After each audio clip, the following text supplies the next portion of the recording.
කොහොමද යාළුවනේ? ඉතින් අද කතා කරන්න යන්නේ හොට් නිවුස් එකක් ගැන. ඔව්. ඔබත් මමත් අයත් ලෙස බේහත් සීසන් 1 ශ්‍රී ලංකාවේ දෙන නාලිකාවේ විකාශය කෙරුණා.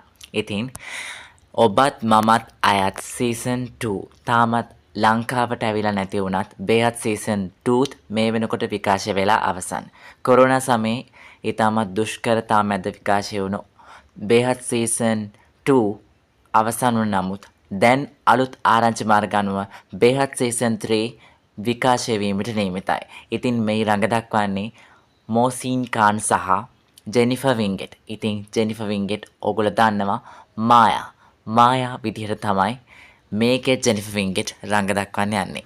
ඉතින් බේහත් සීසන් 3 ගැන දැනගන්න දිගටම රැඳී සිටින්න කියන ගමන් තවත් එක ආරංචියක් කියනවා.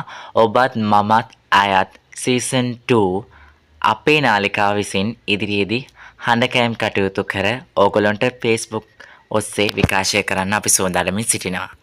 ඉතින් මෙහිදී කියන්නට ඕනේ අපි රසාස්වාදයේ සඳහා ගන්න උත්සාහයක් පමණයි. නමුත් ලස්සන වැඩක් විදිහට අපිට ඕගොල්ලන්ට ඔබත් මමත් අයත් දෙක දෙන්න පුළුවන්. ඉතින් අපේ Facebook page එක follow කරලා තියාගන්න.